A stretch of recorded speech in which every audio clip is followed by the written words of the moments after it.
Okay, Assalamualaikum and salam sejahtera.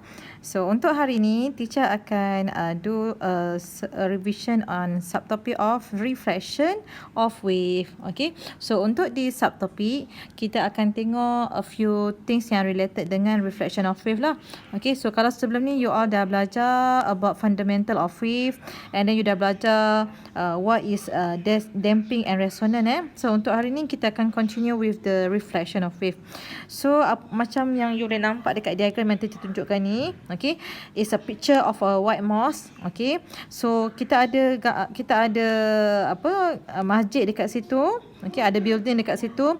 Then you can see the image of the mosque at the surface of the water.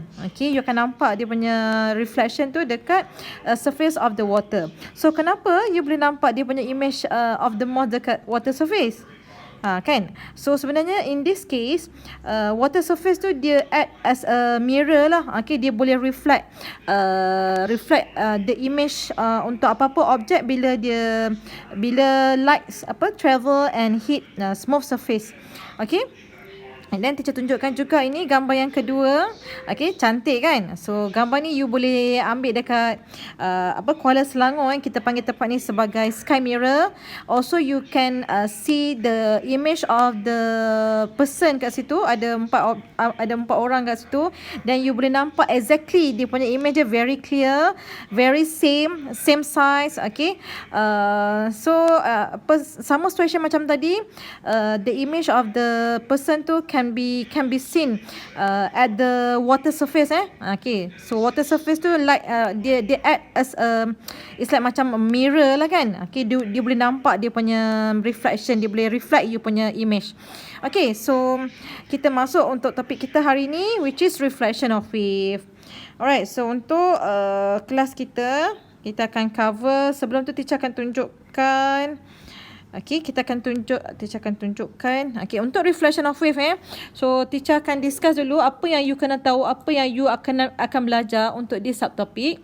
Okay, so first kali at the end of this lesson, student are able to describe reflection of wave from the following aspect. You kena tahu what is meant by angle of incident, angle of reflection, apa yang dimasukkan dengan wavelength, frequency, speed and also direction of propagation. Okay, ni dalam untuk reflection semua apa yang teacher dah sebutkan tadi you all dah pernah belajar dalam fundamental of wave kan, dia punya definition, dia punya SI unit. So hari ni kita nak fokus on reflection. Apa yang jadi dekat wavelength bila ada reflection. Okay, apa yang jadi dekat dia punya frequency masa reflection.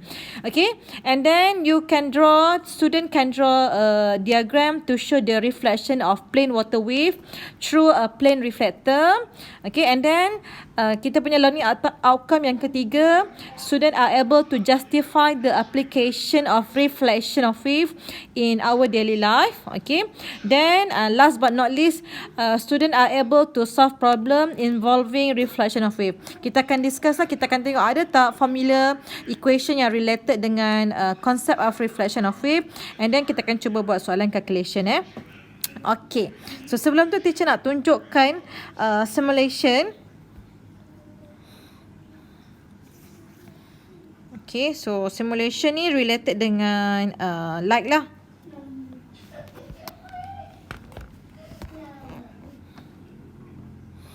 Okay, so this one teacher nak gunakan light travel daripada medium of air towards water. So macam yang you all nampak image dekat sky mirror tadi kan, dengan image of the white mosque tadi. So kenapa you boleh nampak dia punya image tu dia reflected dekat water surface tu? Sebab ni lah. Okay, so bila teacher emits the light, okay, so bila teacher emits the light, ada dua fenomena yang akan terjadi bila light travel antara dua medium. So kita ada light travel dekat medium air and also dia pass through pergi ke water surface. pergi ke medium of water. So bila dia sampai dekat boundary tu, sampai dekat kita punya sempadan antara air dengan water tu, so dia akan satu ray dia akan reflect.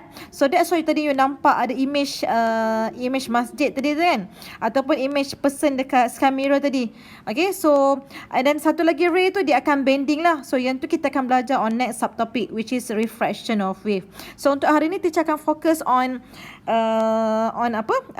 reflection, effect of reflection kalau wave travel daripada wave travel and hit smooth ataupun hard surface, dan dia akan reflect dia punya image. Okay, so teacher letakkan protector dekat sini. Okay, now ada angle. Okay, so teacher adjust balik dia punya angle of incident. Okay, so sekarang ni angle of incident kita is 0. Okay, 0 degree. Okay, teacher tambahkan dia punya angle of incident. Let's say sekarang ni angle of incident kita is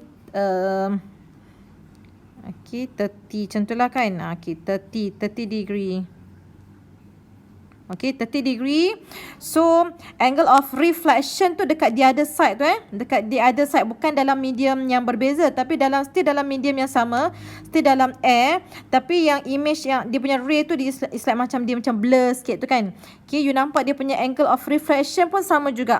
Okay, 30 degree juga. So bila teacher increasekan dia punya angle of incident ni, katakanlah sekarang ni dah jadi 60 degree. Okay, so sama juga dia punya angle of reflection akan jadi 60 degree juga.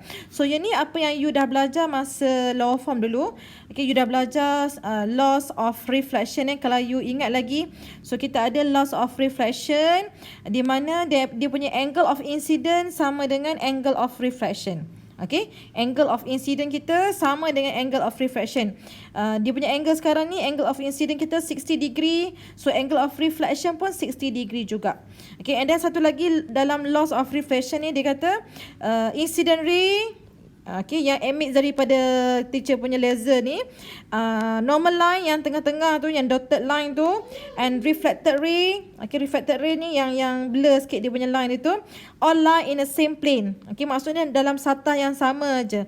Okay, so yang tu related dengan laws of reflection. Okay, so kita tengok apa yang lagi yang you kena belajar dalam chapter subtopic reflection of wave. Okay, so first kali kita nak tengok hari ni, nak tengok macam mana wavefront Okay, wavefront. So ni kita tunjukkan macam mana daripada plane wave. Okay, daripada plane wave tu you akan nampak ada satu imaginary line tu, satu line AB and also CD tu ataupun kalau kita gunakan ripple tank, you akan nampak ada satu region yang bright and ada region yang dark fringe dengan bright fringe So kenapa you boleh nampak dia punya bright dengan dark fringe tu? Sebabnya okay, ni dia punya explanation dia. Okay, so kalau kita ada ripple tank, okay, jap mana ripple tank? Okay, so kalau kita ada ripple tank ni dia akan ada lampu kat sini, so dia akan produce light. Then ada source of vibrator kat sini, kita akan connected dengan dia punya source dengan current, dengan power supply. So ada sama ada you nak connectkan dengan plane wave kat sini ataupun you nak connectkan dengan satu dipper dia akan produce circular wave lah. Okay, so dia punya image ni kat sini you letakkan air, you masukkan air. So macam yang teacher dah pernah discuss sebelum ni. So ripple tank ni dia punya function dia, okay, ripple tank tangki riak. So ripple tank ni dia punya function dia untuk kita observe water wave phenomenon. Okay, untuk kita observe water wave phenomenon. So dekat mana you nak observe dia punya water wave phenomenon? Ni dekat screen ni. So kita ada glass screen kat tepi ni. So dekat glass screen ni you boleh observe macam mana pattern yang macam mana dia punya apa yang produce dekat atas water ni. So apa yang produce dekat atas water ni you akan nampak dekat tepi screen. Okay, so daripada sini, daripada screen tu, actually you akan nampak pattern slide macam ni lah, bright dengan dark fringe tu. Okay, so kita akan discuss kenapa you akan nampak bright dengan dark fringe dekat ripple tank. Okay, so dia punya konsep dia macam ni. Bila light ray travel, light ray travel daripada lampu tadi. Okay, light ray travel at all direction tadi. So banyaklah light yang akan pass through dia akan emit daripada lampu tu pergi ke water surface. So mana dia punya angle, mana yang incident ray dia sama dengan 0 degree, dia just akan pass through. Direct je masuk dalam water Okay, macam yang kita boleh tengok daripada simulation tadi. Tapi bila dia ada angle kat situ, okay, dia ada angle kat situ, dia akan bending lah. Okay, dia punya light ray akan bending. So dia punya direction of bending tu, you all dah pernah belajar sebelum ni. Kalau light ray travel daripada less dense medium pergi ke denser medium, apa jadi dekat refracted ray? Okay, dia akan refract towards normal. Okay, kalau light ray travel, okay, let's say teacher ada dua medium kat sini, satu air, satu lagi water. Katakanlah ni dia punya incident ray, so ni dia punya refracted ray. This is R. So let's say this is air, yang ni water. So dia akan refract towards normal. So daripada gambar rajah ni, okay, ni dia punya incident ray I. So buat satu garisan yang menunjukkan dia punya normal line, mesti 90 degree dengan water surface. And then satu ray yang refract towards normal, R tadi So bila you buat untuk semua light ray tu, okay, ni I, yang ni R. So you akan nampak macam mana ada light ray yang akan fokus, dia akan converge on one point. Okay, so bila ada banyak light ray yang converge into one point, dia akan produce bright region. Okay, yang tidak di fokus dia punya light ray, dia akan produce dark region. So sama juga untuk side satu lagi ni. Okay, sama juga untuk side satu lagi. Macam yang kita dah belajar, yang macam you all dah belajar, light ray travel daripada less dense pergi ke denser medium, dia akan refracted towards normal. So dia akan converge on one point. So point tu dia akan produce bright region. Okay, bright region. So you akan dapat lah you punya image dekat report time tu, it's like macam ada bright region selang dengan dark, bright, dark macam tu Alright, so that is the formation of the image yang you boleh tengok dekat ripple tank. Okay, yang ni kena understand kena tahu macam mana nak draw. Okay, sebab kalau kadang-kadang dalam exam dia akan minta you draw macam mana dia nak hasilkan dark dengan bright fringe tu. Okay, so next. Okay. Alright. Okay, so tadi satu teacher lupa nak cakap tadi, you kena tahu definition of wavefront So wavefront tu sebenarnya is the combination of crest and dengan another crest. Okay, kalau sebelum ni you all belajar crest ni dekat sini kan, the maximum displacement of the oscillation ataupun vibrating system. So bila you connectkan antara crest to the other crest tu, you akan nampak satu line. So line tu kita panggil dia sebagai wavefront. Okay, wavefront. Alright, so wavefront tu sebenarnya line which joins the point in phase in a wave. Okay, that is known by wavefront. Ni dia punya definition. Alright. Okay, so next kita nak tengok. Okay, so kita ada two types of wavefront tadi. Kita ada plane wavefront dan also kita ada circular wavefront. So make sure bila you nak draw dia punya wavefront tu, ni dia punya direction of propagation of wave. Let's say teacher labelkan sebagai R. Dan kita nak draw you punya nak draw wavefront of the wave tu, dia punya direction mesti 90 degree. Mesti 90 degree dengan direction of propagation of wave. Okay, sama juga untuk circular wavefront. Okay, bila you nak draw dia punya circular tu, dia punya mesti 90 degree juga. Okay, dekat mana-mana pun. Okay. Alright. Okay, direction of propagation of the wave is perpendicular to the wavefront. So wavelength lambda is the same as the distance between consecutive wavefront. Okay, so next kita nak tengok macam mana effect effect of the some physical quantity yang you dah belajar dalam fundamental of wave dulu. Kita nak tengok dalam reflection ni apa yang sama, apa yang berubah. Okay, so daripada diagram ni, okay, daripada photograph 5.9 ni, teacher ada satu gambar, satu image yang kita boleh observe dekat ripple tank. So yang color merah, yang color pink ni, teacher labelkan dia sebagai incident ray. Okay, that one is incident ray. And then bila dia kena dekat plane reflector, dia akan reflect back. So that one is reflected ray. Okay, so teacher labelkan kat sini incident ray. Yang R tadi is the reflected ray. Okay, reflected ray. Yang color hijau tu is a normal line, normal line. Okay, so make sure daripada simulation tadi kita dah tengok angle of eye, angle of incident dia sama dengan angle of reflection. Satu lagi dalam laws of reflection tadi apa?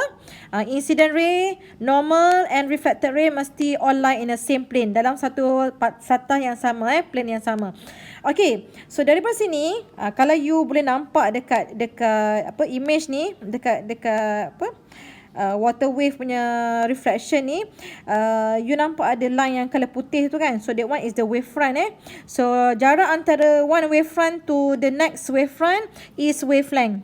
Okay, ni sama juga, jarak antara one wavefront to the next wavefront is wavelength juga. So daripada diagram ni kita boleh buat conclusion. So lambda 1 jarak dia sama je dengan lambda 2. Okay, jarak antara lambda 1 wavelength sebelum reflection sama je dengan wavelength after reflection. So sebenarnya kita nak discuss apa yang sama, apa yang berbeza untuk reflection. Okay, so daripada table ni kita boleh buat summary. Okay, so wavelength sama. Okay, wavelength, frekuensi, wave speed sama. So you all dah belajar sebelum kita ada formula yang relatekan antara tiga physical quantity tu kan. V sama dengan F lambda. So wave speed untuk bila ada reflection sama je. Dia punya frekuensi sebab daripada same source sama juga. Dia punya wavelength before reflection sama dengan wavelength after reflection.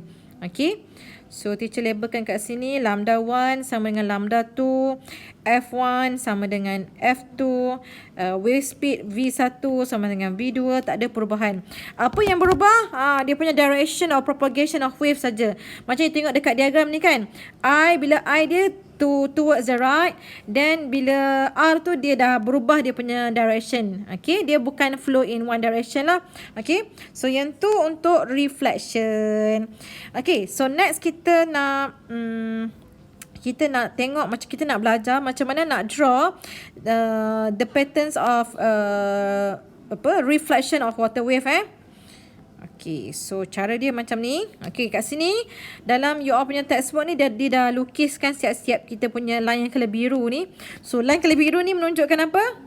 That is wavefront. Okay, wavefront. So daripada sini kita draw satu line incident. Okay, incident ray yang menunjukkan dia punya direction of propagation of wave. Okay, mesti 90 degree. Okay, labelkan. Okay, this is I. So angle dia mesti 90 degree. Okay, dengan wavefront.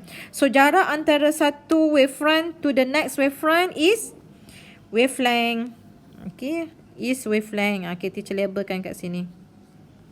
Okay, yang ni wavelength lambda 1.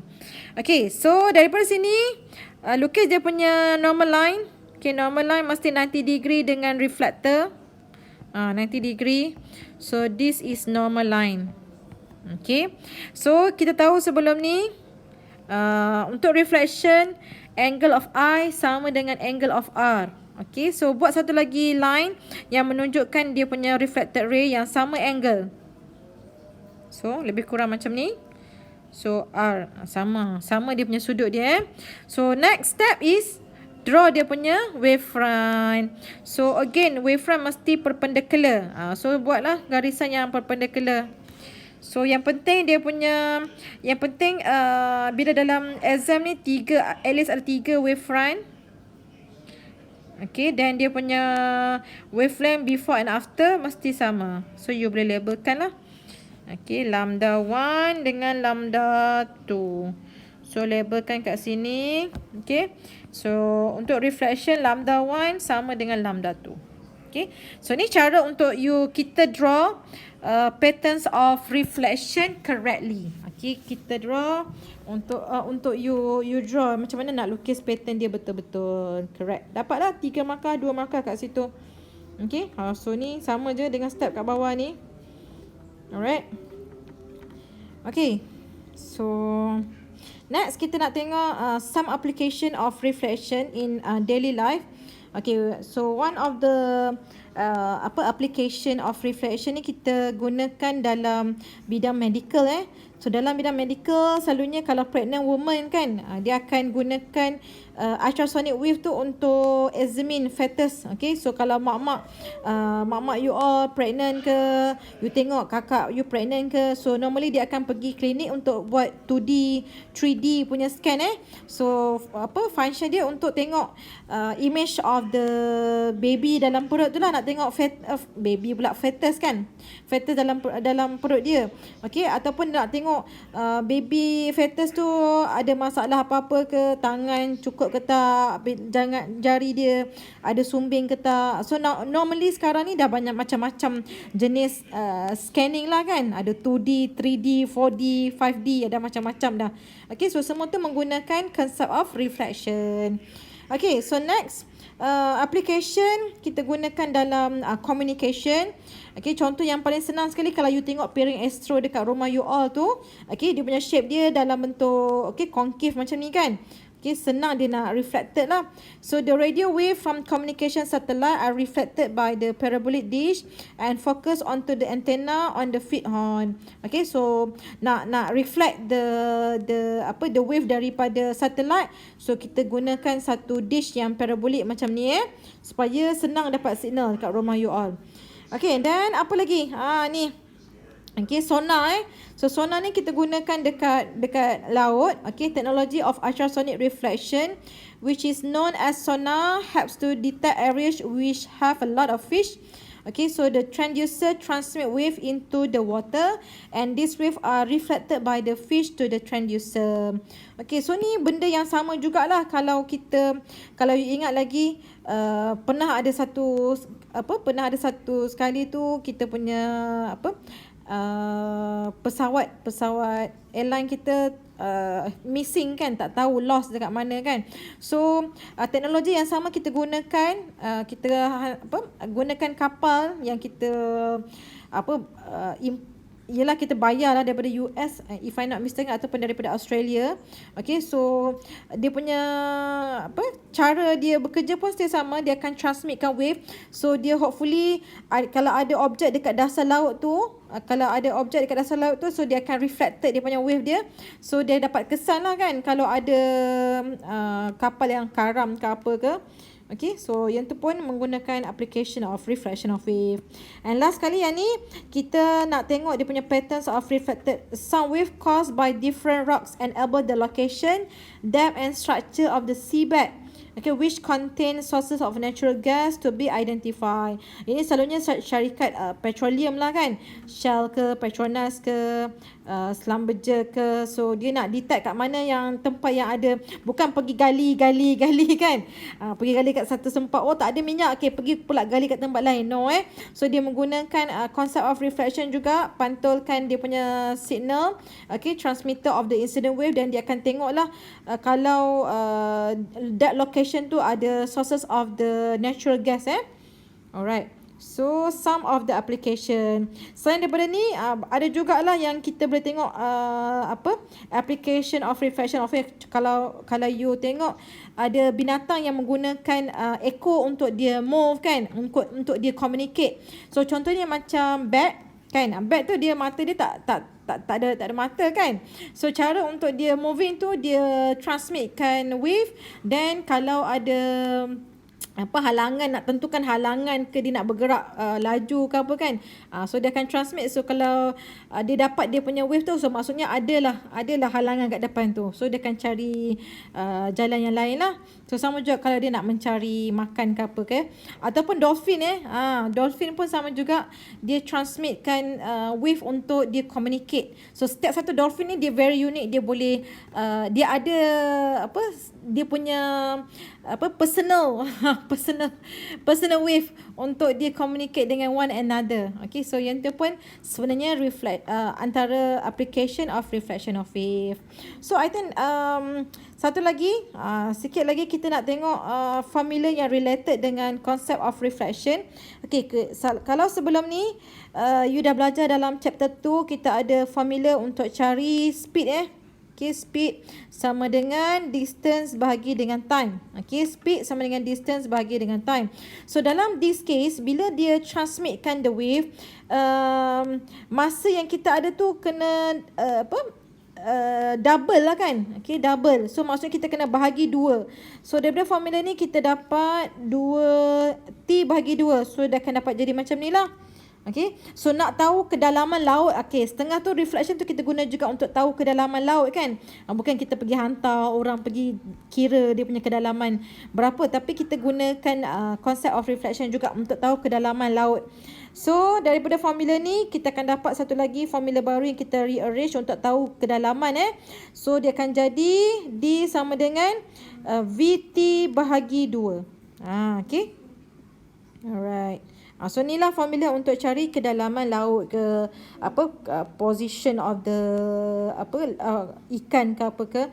So dia punya formula D sama dengan VT bahagi 2. V tu is the wave speed, T is the time taken untuk you receive the reflected wave, okay, and bahagi 2 So untuk for further understanding kita kena buat soalan calculation lah.